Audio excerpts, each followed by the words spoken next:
Yo, what up, gamers? I'm Schwa, and I decided to make a video series called Dungeon Boss Deep Dives to kind of help newer/less experienced players tackle harder content in Mythic Plus by having more game knowledge.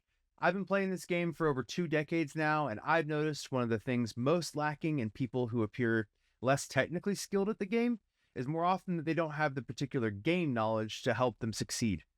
I have an overarching goal to see more people doing the content that I love, which is Mythic Plus. And in this series, I will be going over all 8 of the dungeons in the Mythic Plus dungeon pool for Season 3 of The War Within, tackling each and every one of the specific mechanics for the bosses in those dungeons. If you have any questions about problematic mobs, aka the trash in the dungeon, I would recommend looking up specific plater profiles, if you have that add-on, from other WoW content creators like Quasi, Now, Jundi, etc. They tend to have a lot of information just kind of slapped on the nameplates, and it really helps out. If you're interested in the plater profile that I use, I specifically use Quasi's. But enough yapping, let's get right into it. All right, today we're going to go over Ecodome Aldani, our newest addition to the Mythic Plus dungeon pool as of this season. It makes the most sense that a larger percentage of the player base is less familiar with this dungeon, but I find it to be one of the more mechanically forgiving ones. So whether or not that's Blizzard's intention with them getting rid of weak auras and add-ons and all that stuff, that's a conversation for another day. But let's get into it. So the first boss of Aldani is Azhiccar, big old giant worm boy. And we're about to pull him here. So it's a fairly simple 2-phase fight. In phase 1, Azhiccar will do 2 abilities, one which spawns a bunch of frenzied mites that leap to random players. So it's best to go ahead and just stack with melee and the tank. So we're going to see this right now. Boom. And they all just kind of jump to the same spot. We can AoE and cleave them down. The second one's called Toxic Regurgitation, which basically targets, I'm going to show it, I'm going to stop this right here. Basically targets our player and puts a circle around them. That circle then expires after 6 seconds, leaving a pool on the ground. So the key to the circles around your body, aka the Toxic Regurgitation, is to make sure that all 4 of the pools in the first phase end up in the 4 cardinal directions around the boss, aka north, south, east, west, or however you want to look at it, like front, back, left, and right, as you're walking into the boss room. What this does is not important now. It'll be important in the second phase, but I'll get to that. I'll go ahead and show a quick demonstration of it.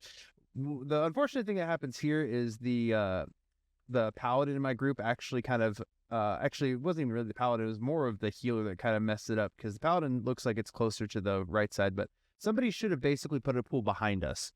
And you'll see why in just a second. So the boss will go ahead and get to phase 2 whenever he gets to 100 energy. And here it's about 18 seconds, so I'll scoot it forward. So boss is about to be at 100 energy, and he starts casting this Devour cast. What's going to happen with this Devour cast is the boss starts sucking you towards him, and he also spawns 2 more 3-packs of those like might adds. And they always spawn, you guessed it, left, right, front, and back, right on one of those pools if you place them correctly. And the reason why it's so important is because those pools help slow the mobs. You can just use like pushbacks, AoE stuns, knockups, and stuff like that to make sure they don't get sucked into the boss, but the pools do help. Because they need to be DPS'd down before they reach the boss, either by being sucked in or by you not killing them fast enough. At the end of his channel, he'll just pull them in, and that heals the boss. Kind of annoying, especially when you try to time the key. But do all that stuff right, and the first boss is over with, so we'll go ahead and skip ahead and see this boss get downed right about here. Boom. Done. Azhiccar's been defeated. We move on to the second boss. The second boss of Ecodome Aldani is Taah'bat and A'wazj. So this is another 2-phase fight. You basically fight A'wazj in the first phase, and then technically you fight A'wazj and Taah'bat in 2 separate times during the second phase, but we'll go over that. So the first thing that's going to happen is A'wazj is going to cast these binding javelins here. Puts 2 circles on random players. Both players need to kind of set up in like a Venn diagram. Careful not to overlapping the circles, and making sure that if you're not targeted by the binding javelins, that you're not inside the circle. Because what these do is they root you in place inside the circle, and they do a ticking dot that constantly, and the longer that it's up, the more damage it does. So these are priority targets for you to turn to and start cleaving off of. Because the longer that they stay in there, the more likely is that they will die. Healers is probably a really good spot for you to go ahead and pump some heals into these targets. And then, but once they're out, they go ahead and they break free of the binding javelin, and they stop taking damage. And then A'wazj is going to do another ability here in a second called Warp Strike. You see with the player with the arrow right here, it's on Azrael. That's actually the tank, but it does go on other players as well. What it does is the boss will jump to, well, once he's done with the cast, the boss will jump to where where the player is, and that player will that is targeted will take a ticking dot and will damage anybody that was in line with that pink line. So basically, don't bring it over to anybody else, and then make sure that if you're not targeted by it, be away from it. The last thing that happens that this boss does is an ability called Rift Claws. It's about to cast it now. Boom. So it hits the tank, and it gives the tank like a 7-second ticking dot. This is more of important for like a healer thing to take care of, but just kind of keep an eye on your tank whenever that has it, especially things like warriors and stuff like that. They don't take bleeds very well. So after all that, boss goes into second phase. He starts casting this Arcane Blitz. Notice the middle of my screen right now. It says boss is immune. Make sure that when you're going into this phase that you don't pop cooldowns. That you don't sit there and try to DPS the boss, because the boss is taking 0 damage at the moment. It is invulnerable. So the best thing you can do right now is pop a defensive cooldown, because this boss is doing Arcane Overload, and the mechanic in this phase hurts quite a bit. So popping a personal helps your healer out. If you don't know what a personal is, personal cooldowns are defensives that you cast yourself. Like I'm a mage, I can cast like Barrier or Mirror Image or Ice Cold. Every class has some kind of defensive cooldowns. I would use them here.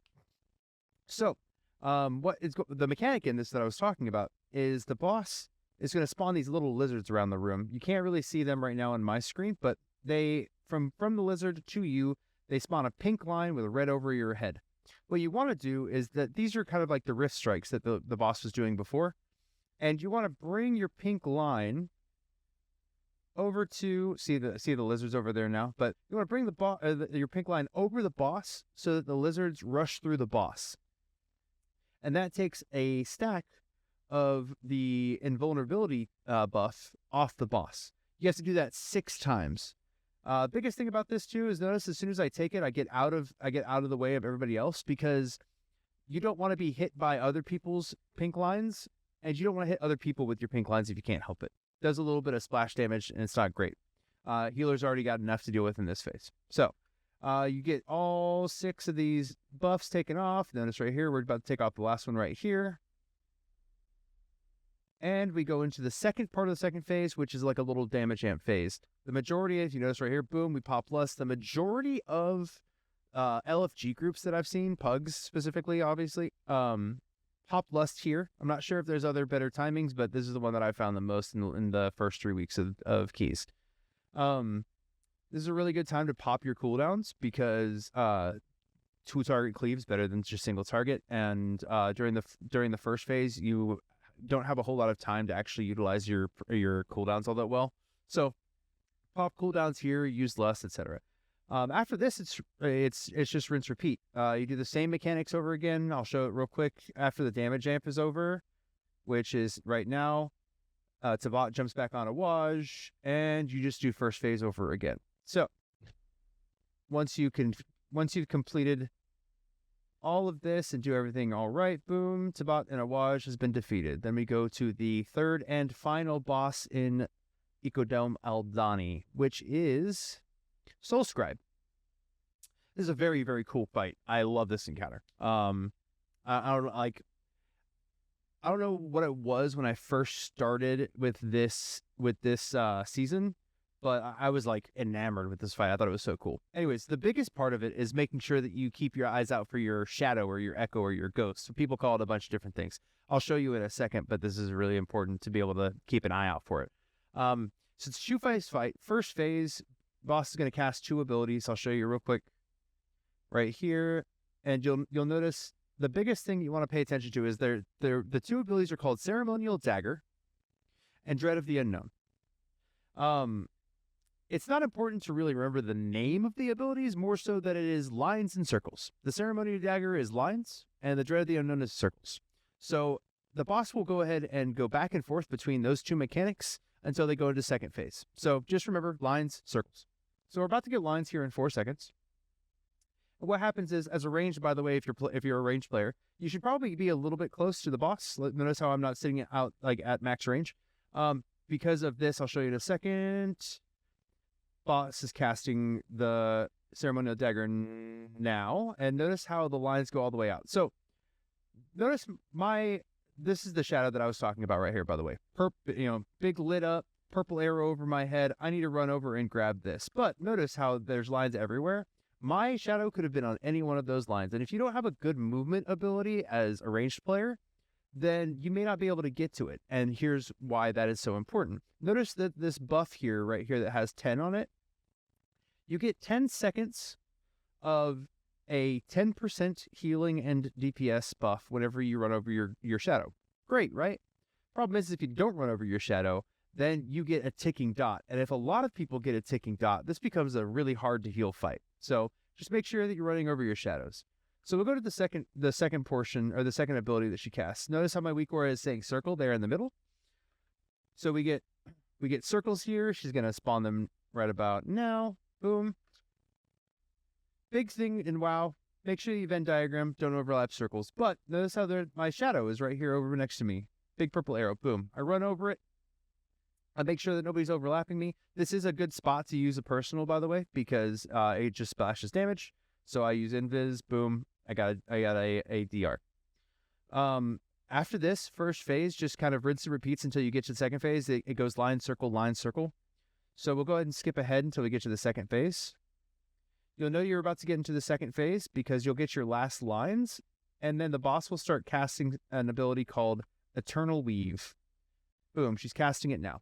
Now, with Eternal Weave, before I actually show it, she's going to go ahead and cast this spell called Eternal Weave, and it's going to do a cone that's coming from her front and coming from her back.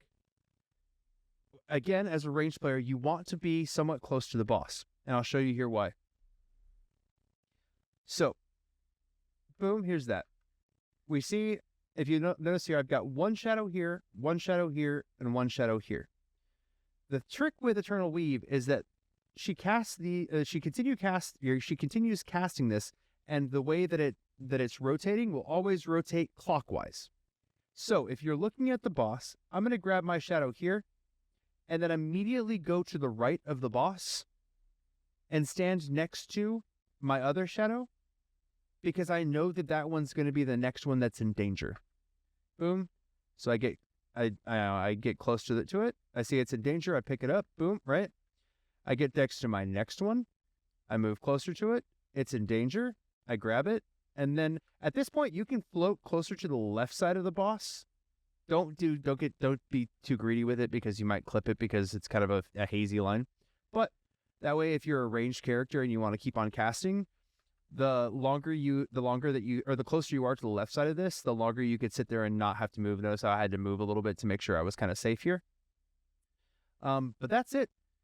That's the phase. So you go right back to first phase, and it's lines and circles, and then you go back to second phase again if you get another one, and it's Eternal Weave, making sure that you save all 3 of them. And just remember, go to the right, because it's just it means more uptime on the boss being able to stay to the right side. So, yeah. And after this, you basically just rinse and repeat, like I said, and boom. Soul-Scribe's been defeated. GG's. So congrats. Now you know everything you need to succeed with the mechanics for all 3 bosses in Eco-Dome Aldani. If you have any questions, or you feel like I've left anything out, please feel free to comment below. Don't forget to like and subscribe. I would like to keep doing this video series, but let me know if you hate it, if you love it. But for now, just remember, repeat so you don't deplete. See y'all later.